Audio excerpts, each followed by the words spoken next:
Hey, Alan. Mr. Right on Time, Alan Hale. Exactly on time. Exactly on time. Hi, guys. Hi. How you doing? I just got a message from IAIR saying he was going to be a little bit late. We should Okay. actually, though, email him back and tell him that we'll give him a high sign when we get, that's not till the end of the meeting, Oh, okay. right? We should tell him we'll give him a text message when we think we're getting towards the point where we're going to be talking about it. I mean, unless he really wants to torture himself. Yeah. But Okay, I think we're go here. Right? Yep. Chairman, sorry. Thanks.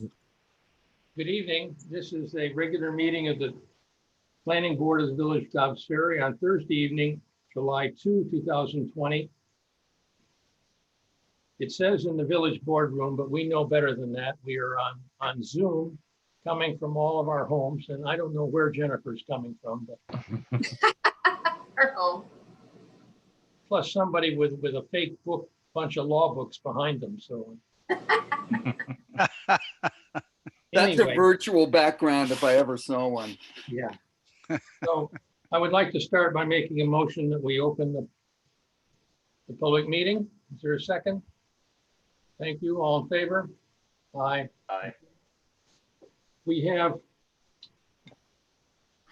five, maybe probably really well, six, probably only 5 items on our agenda tonight. The first one is going to be a little painful in terms of reading it, but it's 23 Manor Place. It's in our last meeting, you'll recall, it was a hearing in our June 4 meeting, and our village attorney and the attorney for the applicant were sent off to come up with a resolution that makes this all make sense, at least for lawyers. Beyond that, I don't know. So I have in my hand, and you all have, I believe, 4 full pages of this resolution. Where'd our lawyer go? Is there any way I can do the first word and last word? And Can I, Well, frankly, if everybody has it, you know, I'm not adverse to just saying, you know, as submitted, and just vote on it. I've read it. I'm with that. Rob has it. I am too. I just really have one question Yeah. about it, which is if you go to the very, very end of it, and this goes to the, I just want to make sure I understand on, I guess it's page 4, under D, 4D. And nothing in this resolution shall be construed to approve or otherwise permit the use of any portion of the paper street as access to or from the property or any additional or adjoining properties. So does this, is this as close as we get to addressing the issue raised by the neighbor about the notion that this might be used to get to a new subdivided property? It does. But mainly what it does is it allows the issue to go before the Board of Trustees to make that ultimate determination. Okay, So, yeah. that's my only question. Otherwise, I read it and it's fine. Yeah, I'm me ready. too. Well, Chairman, I believe that you've all read it. And if that's the case, I would like to, Well, Mr. Chairman, let me just make Yeah. as much as I hate to do this, you may want to ask the applicant if they have any questions about it. Yes, Jacob Amir has his hand raised and also Steve Sudak. It's not a public hearing anymore, by the way, so Not a public public- hearing was closed last week. That's no, we sent you and their lawyer off to do this. right, that's right. So if he has questions, they were for his lawyer, not for us. So, Mr. Lawyer, Yes, sir. if I can shortcut this by making a motion.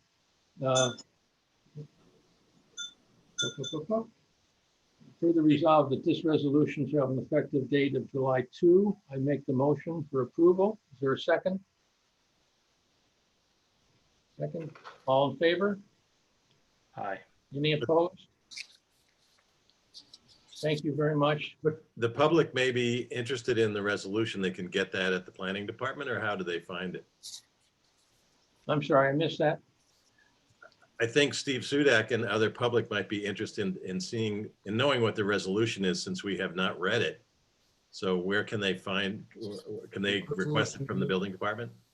Gets filed with the clerk. Okay, Good.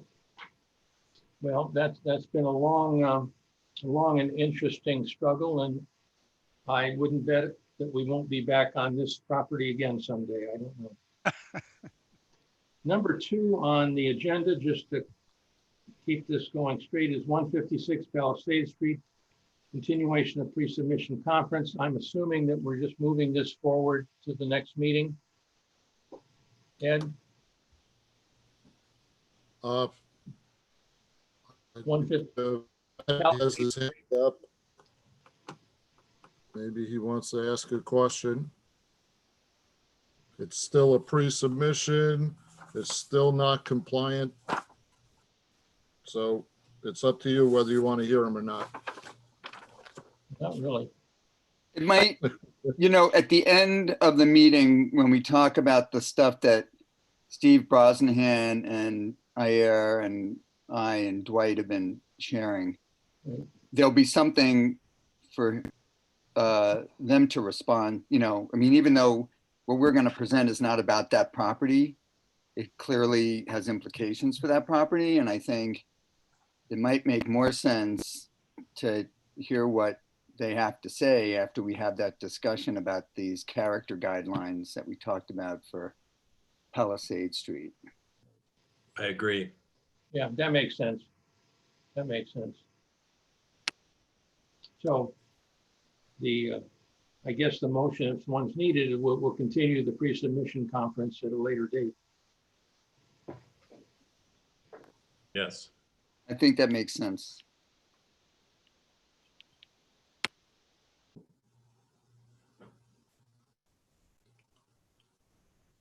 .41 seater. 41 Cedar, pre-submission conference for minor subdivision for Cedar Commons. Jennifer, do we have anybody on from? Yes. Linda Whitehead. Whitehead just raised her hand. Hold on one second. I'm curious, I was a little confused about this, and I know there was a PDF that I'm sure we all read of comments from the public about this project. I'm curious how whatever we're about to say relates to the four-way joint meeting that's being. It doesn't. This doesn't relate to what's before the Board of Trustees really at all right now. This is just a sort of out of order thing that they had to come back for because they bought a little sliver of property between Zion Church and their property that belongs to South Presbyterian Church and made it part of their lot, but granting South Presbyterian an easement for their sewer line. So it has nothing to do with the designs that are before the Board of Trustees. It doesn't change it any. It's just you approving the plat because the Board of Trustees doesn't approve subdivisions. You do. Okay. So they're just back here because the timing, they closed the deal on the piece of property and they're past the planning board. Good evening, Linda Whitehead with the firm of McCullough, Goldberger and Stout, representing Cedar Commons LLC. And I think Ed explained it well. This is simply a lot line change, minor subdivision or lot line change application. Our client is purchasing, and we haven't actually closed yet, just to clarify that. But we're purchasing, it's less than 4,500 square feet of area from South Presbyterian Church along the rear lot line, and then the strip that South Presbyterian owns that goes out to Cedar Street to be added from their property to this property.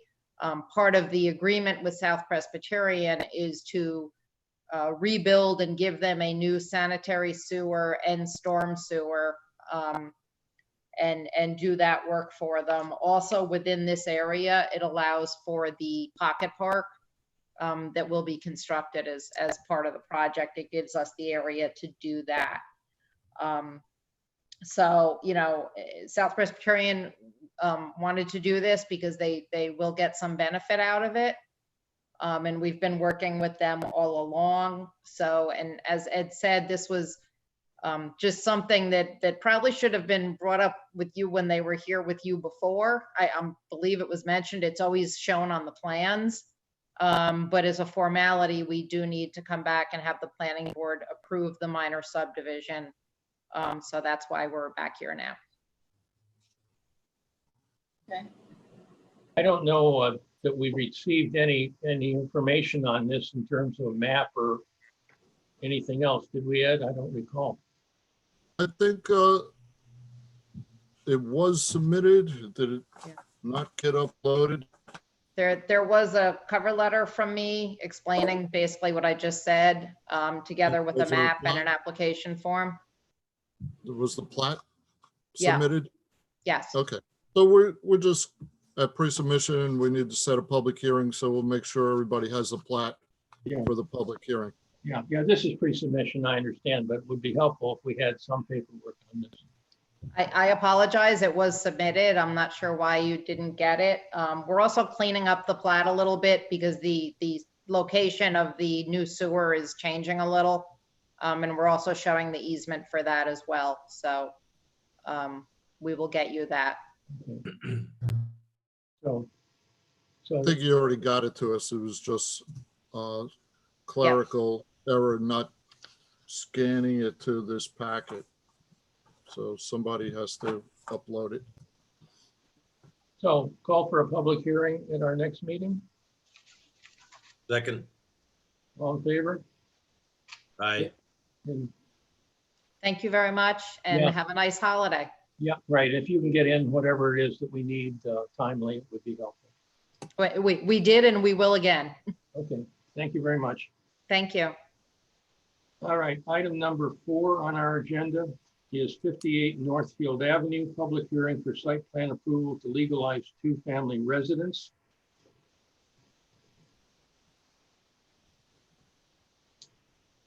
I'll be shocked if anybody but Mr. Manley speaks on this, but Yeah, you probably will be. I know Mr. Petretti spoke with George. He said at length, this is a pretty simple project. I think Mr. Petretti said he had something to do with the vets tonight.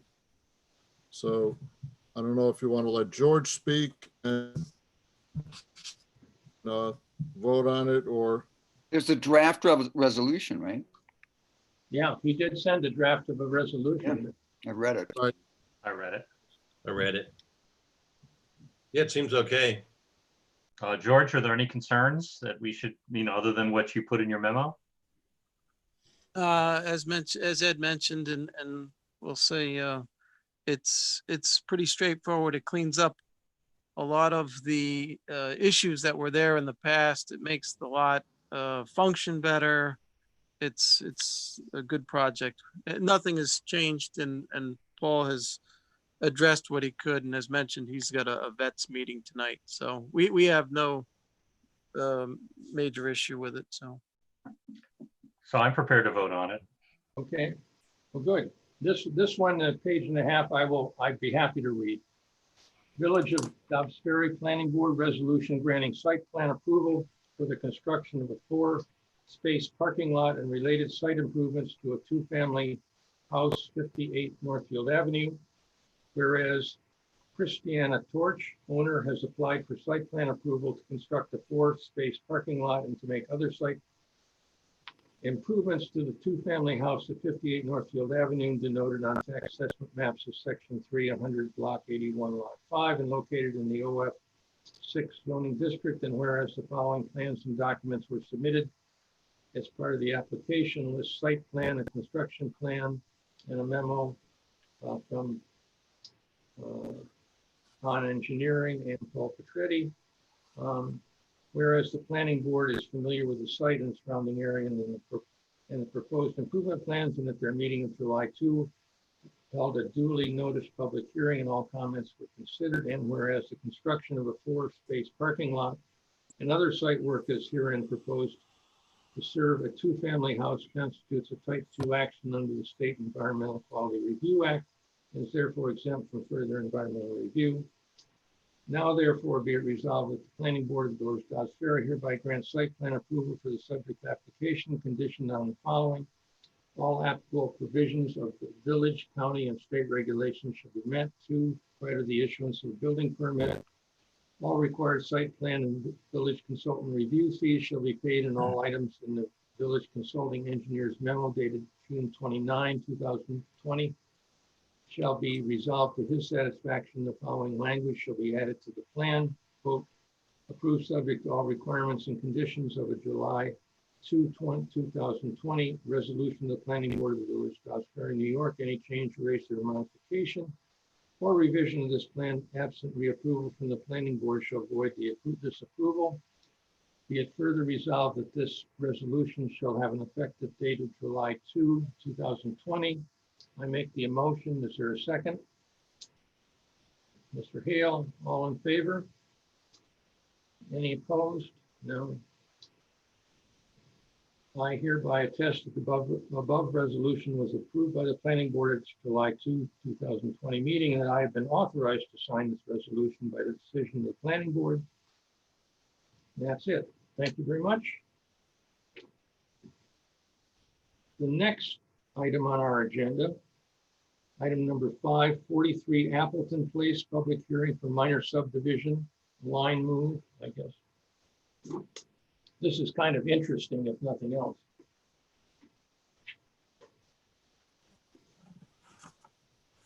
I You don't always see wonder when anybody you with see their this, hand raised. what was somebody thinking when they built on somebody else's property, but you know, it is what it is. So the person who did that abandoned the house, it went to the bank. The person who owns it now is trying to legalize that by purchasing a portion of land from the neighbor. Mr. Chairman, we need to open a public hearing on this. Okay, sorry. All right, yeah, you're right. I move that we open the public hearing on this application, 43 Appleton Place. Second. Thank you. Thank you, Dwight.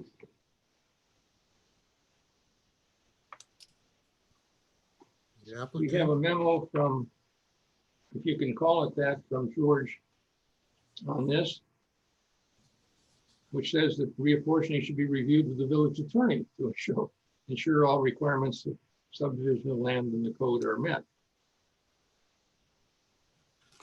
Yeah, Mr. Chairman, we looked at this once. I'm sorry. I think we looked at this once, and we had previous comments that they addressed. Okay, I don't remember, but it's one of those things you wonder how this happened in the first place.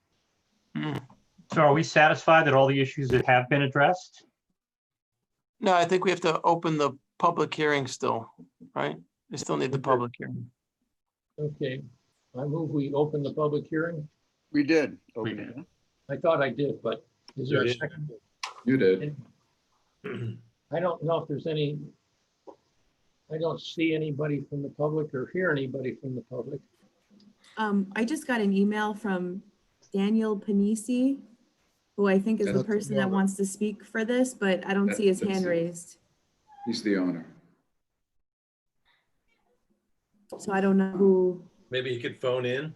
Is that one of the phone-in there's one of sheds? the numbers, but I don't know which number is his.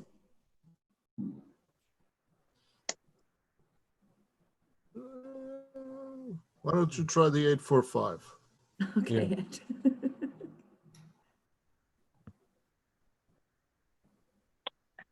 I figured somebody would unmute me, but it's not me. Okay, sorry. Sorry. I didn't know how to tell you. Thank you.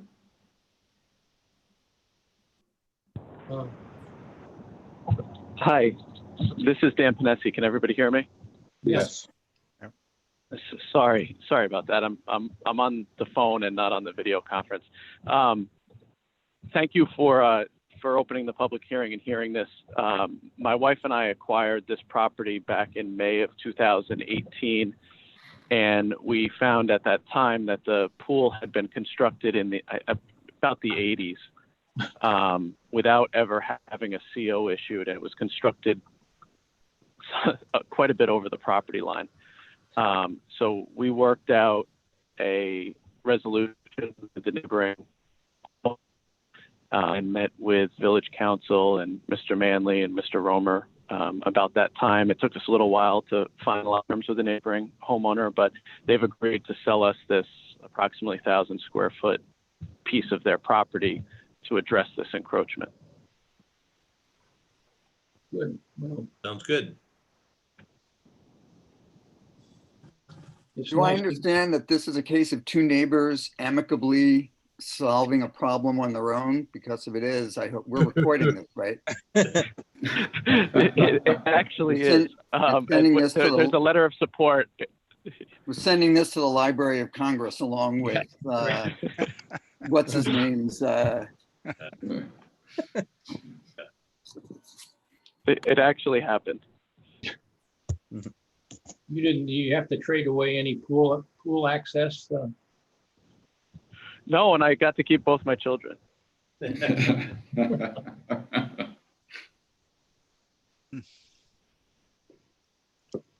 there anybody else to talk on it? You don't see anybody else, do Jennifer wanting? No, no one else has their hand raised. Okay, Let's vote. I would move to close the public hearing. Second. Second? All in favor? Yeah. Thanks, Steve. 2 seconds. Alan. I Alanson. do have a resolution here in front of me. Village Dobbs Ferry Planning Board Resolution granting subdivision approval for a lot line adjustment, 43 Appleton Place. Whereas Daniel and Kristen Kinnesi and Francis Ray have applied for subdivision approval for a lot line adjustment at 43 Appleton Place and denoted on tax assessment maps as section 3.120 block 115 lot 14 and section 3.120 block 115 lot 9 and located in the OF3 zoning district. And whereas the following plans and documents were submitted as part of this application, the final plot showing new lot lines, subdivision application, short environmental assessment form, coastal assessment form. Whereas the planning board is familiar with the site and surrounding area and proposed lot merger, and at their meeting of July 2, 2020, held a duly noticed public hearing, all comments were considered. And whereas a lot line adjustment between the two adjoining lots to serve a single family house constituted type 2 action under the State Environmental Quality Review Act. Sequent is therefore exempt from further environmental review. Now be it resolved that the planning board of the Village of Dobbs Ferry hereby grants subdivision approval for the subject application, conditioned on the following: 1, prior to the execution of the final plat, all required subdivision and village consultant review fees shall be paid, and all items in the village consulting engineer's memo dated June 29, 2020 shall be addressed to his satisfaction. Be it further resolved that this resolution shall have an effective date of July 2, 2020. I make the motion. Is there a second? Second. Thank you, Mr. Brosnahan. All in favor? Aye. Thank you very much. Thank you very much. One question I had is, Mr. Manley, should I submit the final plat stamped and sealed for execution by the planning board in advance of getting the remaining signatures? You need the clerk Thank you. and the planning board chair to sign and take it to the county. Okay, thank you very much. Thank you, everyone. Happy 4th. Thank you. Likewise. Well, here we are at item number 6, MDR2 zone discussion on possible zoning code changes. And it's only 8:24. Thank you all. Got to be a record. Yes, yeah, I think so. So go ahead. Right, so can I share I want to just acknowledge that Ira Rosenkrantz, who is the chair of the AHRB and who provided a lot of the content that we're going to look at tonight, even though I drew it up. This is kind of a joint effort. And so he's joined the meeting. I think the thing that makes the most sense is for me to go through a presentation. It shouldn't take more than 10 minutes for me to go through it. And then we can open it up and for discussion and see where we want to go from here.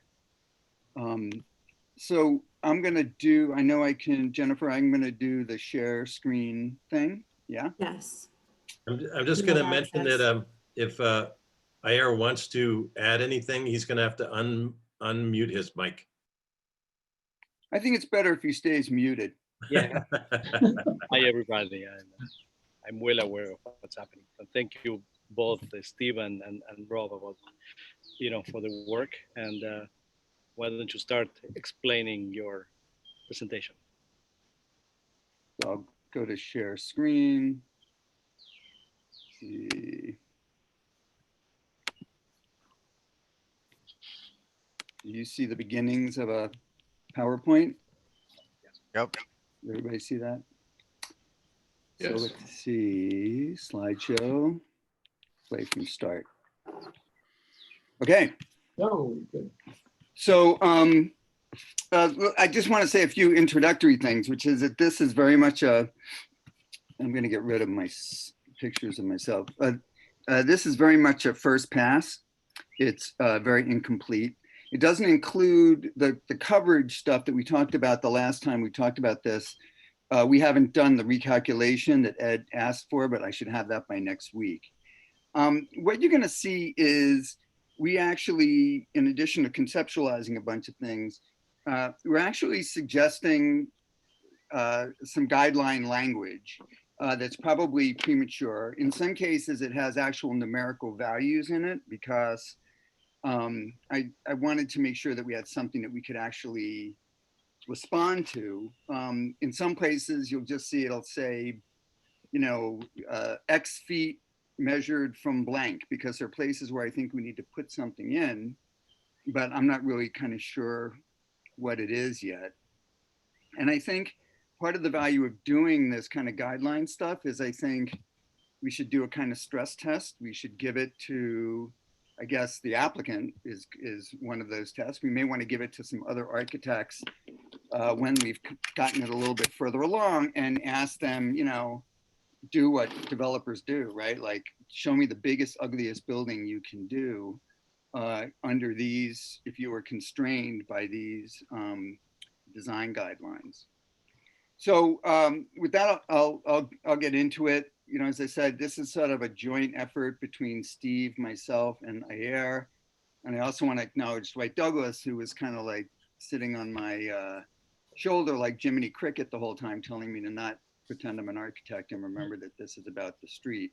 But by the way, the panorama that you see, a lot of the photographs are Steve's, and the panorama at the bottom, which is great, and which actually we use later on, was done by Steve, and it's really useful. So, Palisade Street, is a pretty crazy mishmash of stuff, right? And but kind of walking around and kind of squinting at it, we tried to articulate some things that we think the core part of the east side of Palisade Street share. And we came up with, and let me just see, how do I go to the next slide? Let me see. It's not, oh, I guess I can just click on the screen. So we came up for now, and as I said, this is preliminary, with 4 kind of ideas about what things that we thought contributed to the particular character of Palisade Street. And then I tried to, with some diagrams and PowerPoint stuff, tried to kind of articulate that in order to explain it. So I'm going to go through these 4 in order. So this first one is really something Ayer settled on. And it's this idea that when you look at the street, there's this kind of transition zone, and that may become a term of art with a capital T and a capital Z in our guidelines, we'll see. There's a kind of transition zone between the public world of the sidewalk and the private world represented by the facades of the principal volumes of the buildings along the street.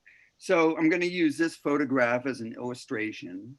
And basically, you can think of, when you look at it, there are the facades of what are the sort of the principal volumes of the buildings, right? A lot of the buildings have, as part of what gives them their character, it's like a lot of old buildings, they have things that have been clipped onto them over the years or were maybe part of them to begin with. Porches, open and closed, stoops, landscape elements, and so on. And so if you abstract that, you can sort of think of that as one plane. That's kind of the private plane, right?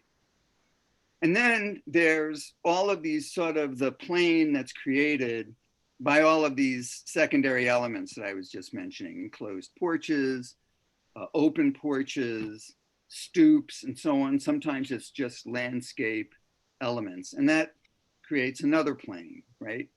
And so basically, there's a kind of a progression from the sidewalk to the faces of the principal buildings, a layering from the kind of most public to the most private on all of these sites. And it helps kind of moderate and mitigate between the scale of the sidewalk and the scale of the building.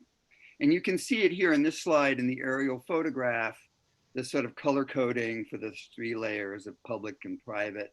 And that zone between the blue and the orange line there that's filled with these other things: landscape elements, porches, stoops, and so on. And so we came up with this idea of this kind of transition zone. And you can see on the left here the kind of photographs that one might use. There are probably others that we should take that are just dedicated to this, that are the kinds of elements that are in this zone between the edge of the sidewalk and the front of the building. And that's shown here on the aerial photograph and here in this kind of perspective photograph. Up here on the left of the slide, you see the kinds of things that you find in this transition zone.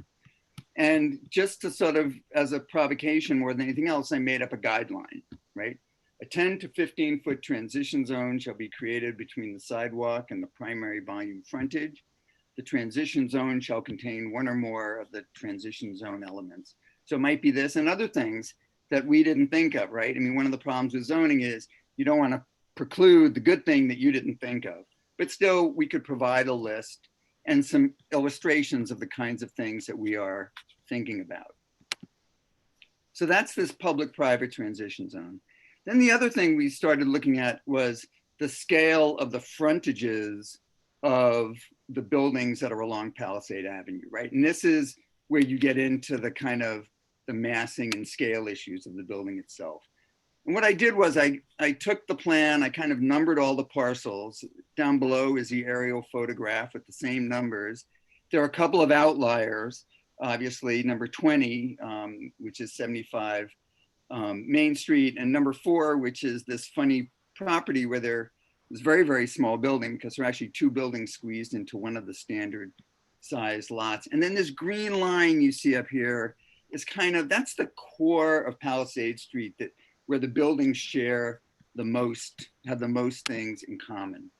And so what I did, and I'll send around the actual Excel spreadsheet, is just using Google Earth Pro. So, you can take all these dimensions with a grain of salt, a couple of feet one way or the other. Was I sort of measured the lot width. I measured the frontage, the building frontage. That's what these numbers are in the second column.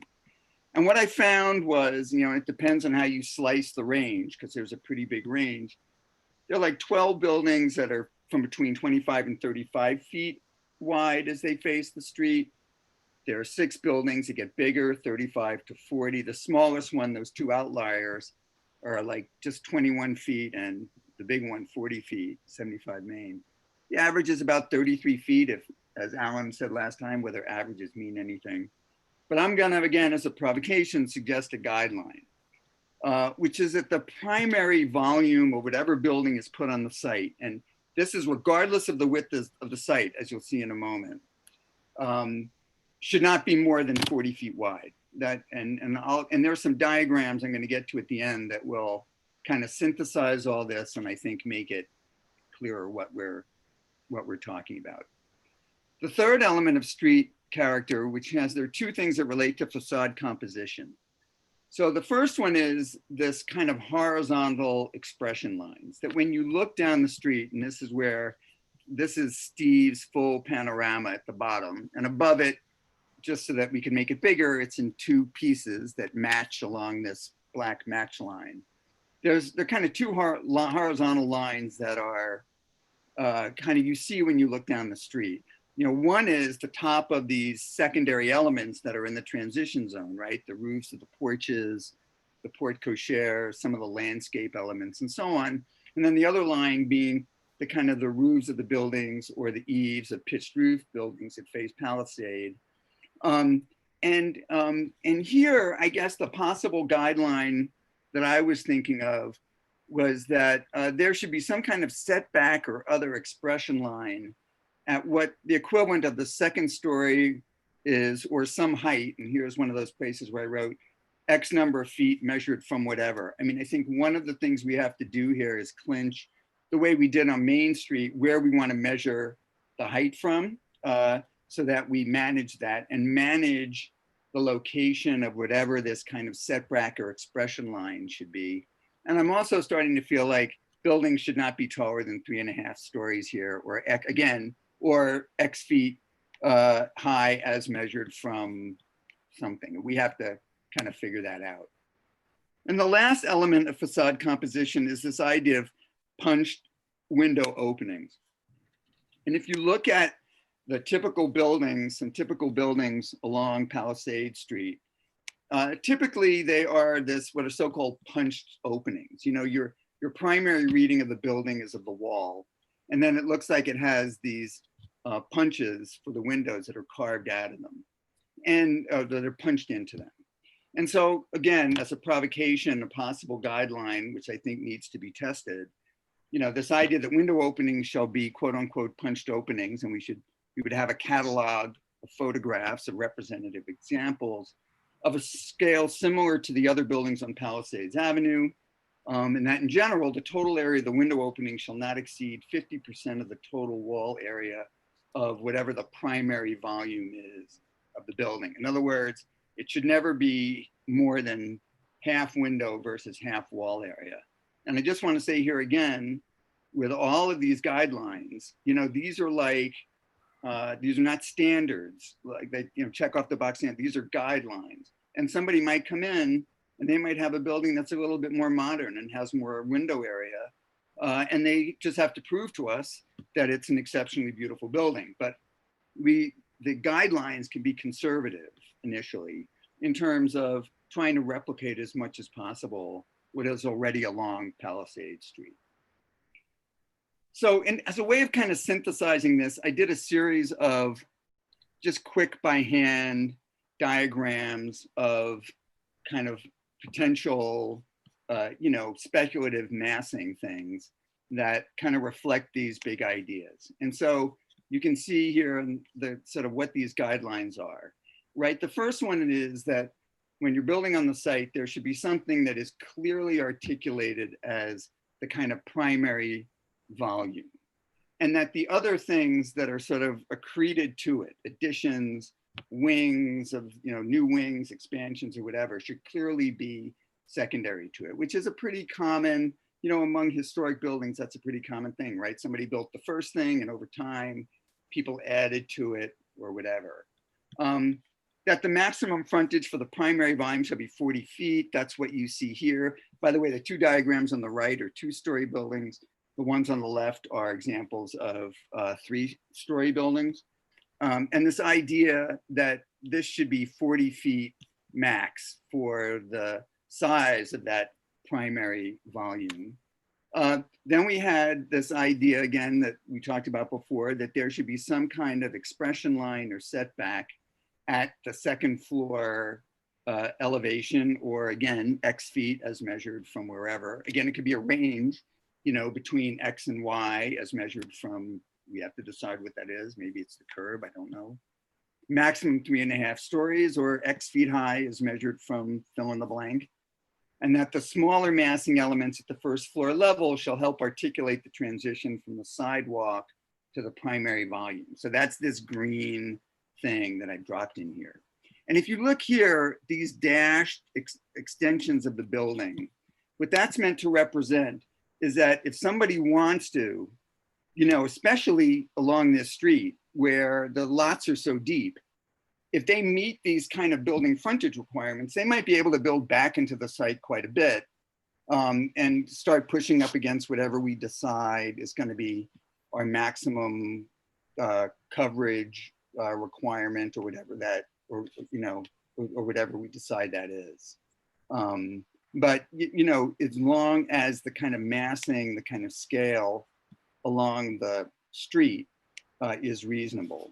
And then to sort of test myself, I did, because you know, those are all kind of notional diagrams, right? They're not to any, these are not to any scale. They're just kind of sketches, right? But in order to make it a little bit more real and test myself, these drawings are to scale. And these represent kind of 2 lot sizes that are, you know, if I went back to that Excel spreadsheet, you would see that, you know, there's some of the sites are 38 feet wide, some of them are 46, whatever. So I made up 2 prototype sites, and we could use this for other things, coverages and so on. A 40-foot site, a 50-foot site, and then I imagined a scenario which comports sort of with some of the properties that are further south on Palisade Street, a situation where somebody would buy 2 of these and combine them. And how would we control that? And that's the 80-foot site that you see at the far right. And then here you can see this sort of 10-foot transition zone that we talked about that's either filled with porches or stoops or whatever. And so in the 40-foot site, case of the 40-foot site, obviously the building can't be, you know, you don't bump up against this primary volume thing. A 50-foot site, you might bump up against this 40-foot primary volume, you know, maximum size thing. But of course, there's no driveway here yet. So depending on how the parking gets resolved, that, you know, that would change what the frontage of the primary building is. And then in the case of the 80-foot site, there is a driveway here over on the left, presuming that there's some solution to the parking, not unlike what happens on some of the other sites, that gets you back to either a small lot or underneath the building, whatever that is. And here you can see is where the sort of primary volume thing really comes into play. Because in addition to the porch or whatever the secondary element is in this 10-foot transition zone, you would require, and I didn't make up a dimension yet, although we should, that after this 40-foot limit, there would be some kind of mandatory setback in the massing to whatever this secondary volume is. So whatever this is, whatever that setback is something we should probably either prescribe or prescribe a range of things. So that's it. Before we kind of open it up, I'd like to let both Steve and Ayer, I'm happy to go back to any slide or whatever you, if you want to add something. Well, again, thank you, Steve. It's wonderful work. I guess it could be set as a standard for other areas, and it's very thorough. This idea of seek out pattern that generate form for specific, because you mentioned that the Palisade East side is kind of a mishmash, but that forces everybody or us to recognize that there is something special going on and seek out the pattern that is a form generating elements that creates character and the character that we want to preserve. The only thing that we would like to add is that sometimes in the buffer zone, we have these small retaining walls for this that integrates into this half floor that is working with the section, and also incorporates this sloping side that starts from Main Street, which acts as like it's like a barrier wall. It's like a mega block of 3 blocks. I think it's about to rain here.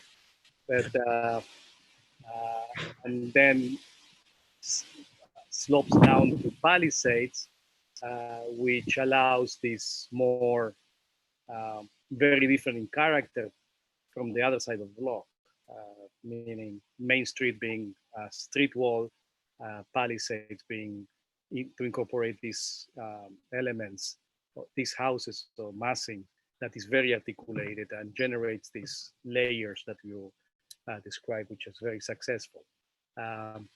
So, of course, this is a work in progress, and we can definitely add and make this analysis more sophisticated. But I think we are on to a very interesting direction. And again, I think this Palisades stretch, there is something very special to preserve and incorporate for future. And I'm very glad that we are taking this approach. I have to add that it was really exciting hanging out with these 2 guys, with Rob and Ayar, talking about this site. I mean, Ayar initially was talking about the layers as it marches up from the Hudson, the train station, the park, the lower power beyond Riverside, below Palisades, and then Palisades right on Main Street, and then to look at those layers as a sort of what do you call it, a macro block, and then breaking it down into these more articulated layers on the eastern side of Palisades. It all fit together in a way in Dobbs Ferry that I had never thought of before. So that was really fun and smart. I mean, it's a great way to look at this. Yeah. Well.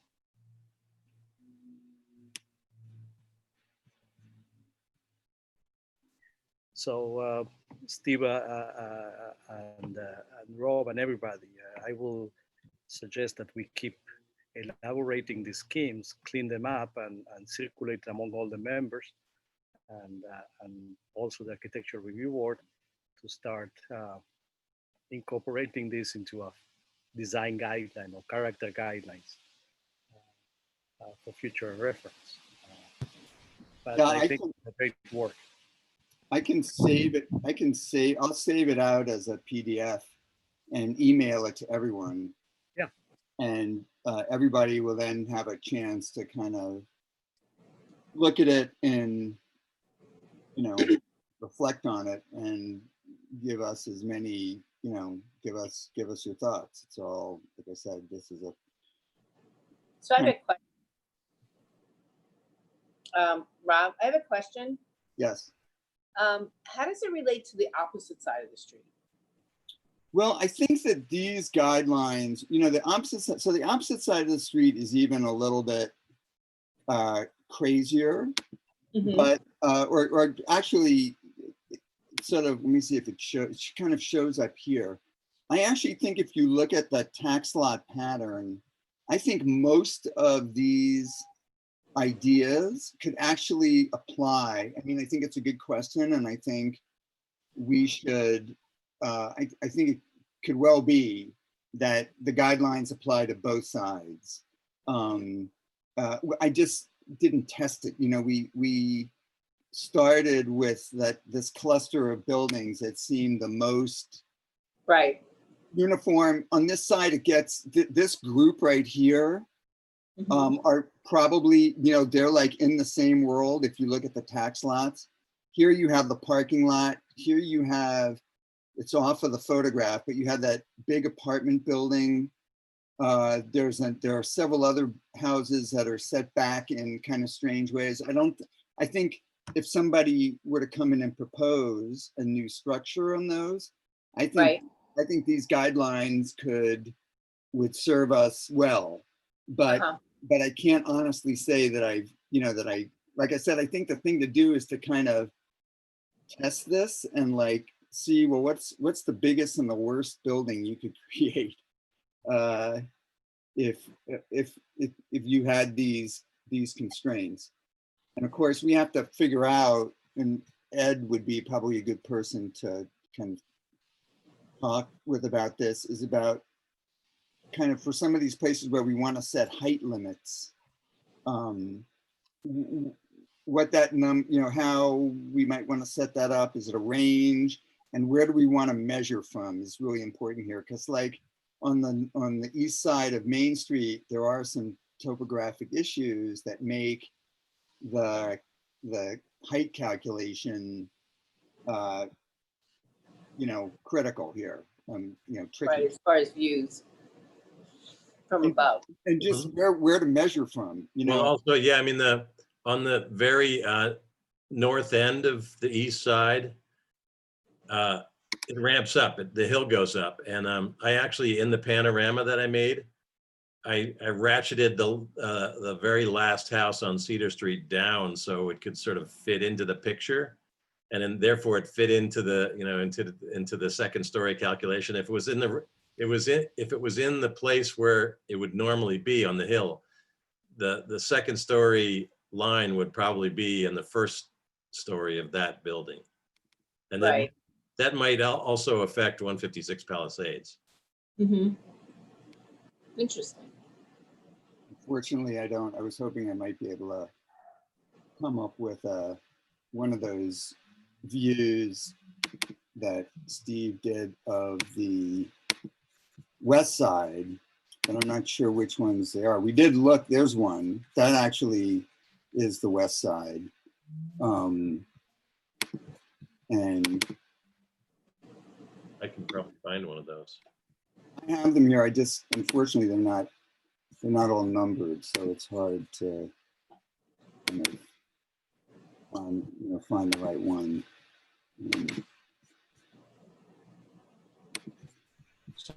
Anyway. So Rob, when we changed it in the this shows it kind of pretty well. Yeah, I think we just see the plan still. Oh, I'm sorry. I'm sharing. It says I'm sharing my screen. Let me see. New share, maybe. Oh yeah. Sorry. Here. There you go. I'm sorry. I thought it would just follow me around wherever I went on my screen. Okay. So this is what, Rob? You're looking down. You're looking south on Palisades Street. So on the right-hand side is the west side of Palisades that you were talking Right. about. Okay. And it is a different scale. I mean, it does, we suggested like 3-story max, and that's, there's nothing really along here that violates that. Right. So I should measure maybe some of these frontages to see how they compare with this 40-foot max thing that I'm suggesting. So I want to just call out one thing in this photo. And it's a whole other subject to talk about at another time, but the power lines on the west side of Palisade Street are really horrible. Yeah. No, they've been building them for how many years, and they never took the old ones away. And it's really an eyesore. So another time. Mm-hmm. Like all the others. By the way, in this photograph, you can see here this kind of zone. Right. As stoops, landscape elements, whatever, porches, and that kind of helps like moderate the scale of whatever the bigger volume is behind. And so that's something that's worth, I think, making one of our guidelines, part of one of our guidelines. But also just looking at this picture, this block, this stretch from Cedar to Chestnut, it's clearly divided within that block. There are like different sections here, like the bookends. There's the middle and the in between. On the in between, we see clearly this layering because of the slope, the semi-public space, the private space, the relations to the street, even the trees. In the middle of the block, we see these large buildings that at some point of the game, maybe Palisade wanted to have a more dense direction, but that remained in a cluster of 4 or 5 buildings that we can see, and that's it. It's really the middle of the block is an anomaly to what's happening on the character of the rest. Right. You mean like this guy? Yeah. So, but yes, I think the same guidelines apply, keeping in mind that the direction of the slope is towards the river. I mean, being Main Street much higher level than Palisades, and then sloping down all the way to the tracks and the river. Right. But and that gives you the answer to why the east side is clearly different in character than the west side. Mhm. Right. I think this is terrific. Kind of the irony in some ways is that 156 doesn't share a lot of these characteristics.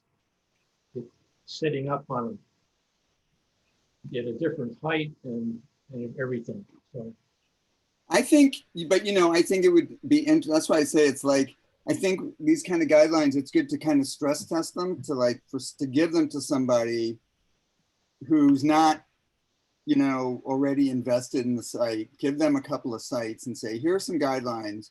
Tell me what it is that the way in which, what can you draw based on these guidelines? And it's like when you pay somebody to hack into your system so that you can find out where the weak spots are. It's the same kind of thing, because I've never seen developers and architects be more creative except when they're trying to take something that you did like this and turn it on its head and come back to you with this thing where you go, oh my God, that is not what I imagined was going to come out of it. So it's good to do it Right.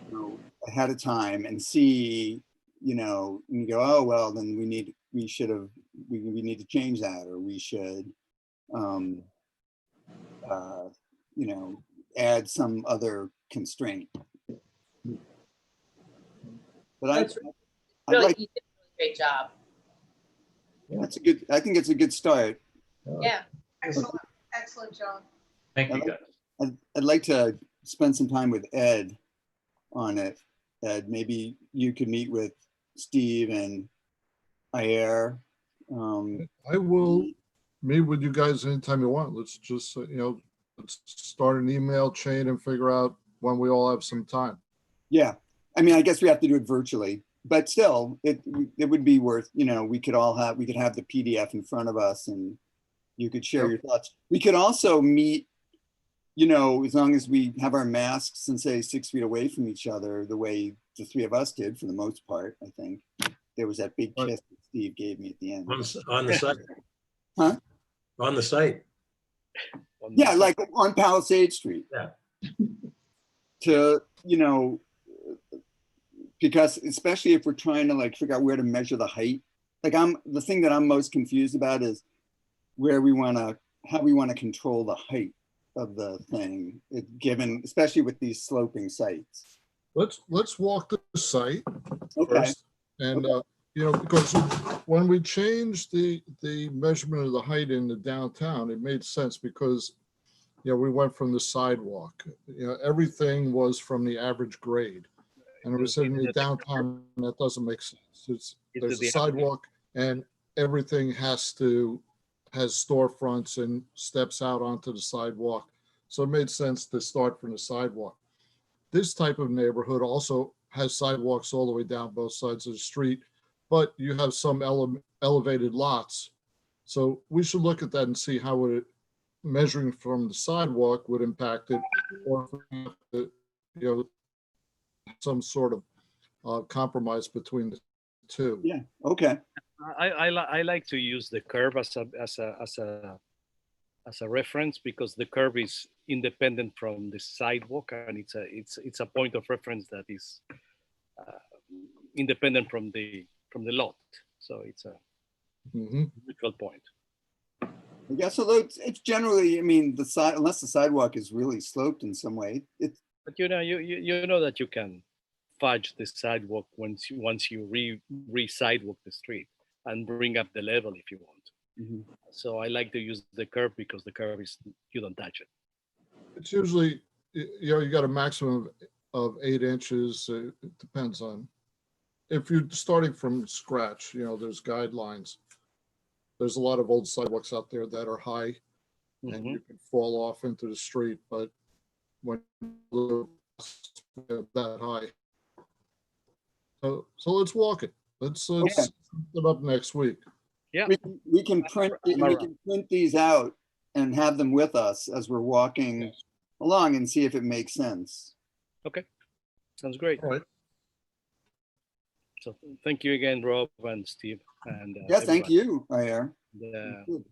Let's do this. Okay. All right, let's call it a 4th of July weekend. Yeah, indeed. Thank you, guys. You did a great. And Rob, we're still going to do the lot coverage calculation. Yeah, we're recalculating. I didn't get it done this week, but I'll have it for everybody next week, and we'll fold that into to everything else that we're doing. Great. Great. Thank you, Ed, for joining us now that you're in your new job. I suspect we will see less of you here. Well, I'm still staying with planning and zoning. Okay, great. Thank you all. Have a wonderful weekend and holiday. Yeah. Yeah, everybody stay well. Enjoy. Have a good night. All right. Thank you. Thanks, everybody. Night. Good Night. weekend. Take care. Night, Don't you have Dan. to take a motion? And Dan. Oh, I guess so. Is that it? That's it. Okay. Right, no minutes. Thank you, Rob. Yep. Steve. And Ayer. Oh, Ayer's gone. Yeah. So is Steve closing the meeting? Make a motion. I move yeah, that's right. This is still part of the planning board meeting. I move that we adjourn for the evening. Is there a second? Sure. Second. All in favor? Yes. Aye. All right. Okay, everybody, have a good week. Thanks, everyone. Have a great holiday, everyone. Thank you. 9:01 and we've done it all.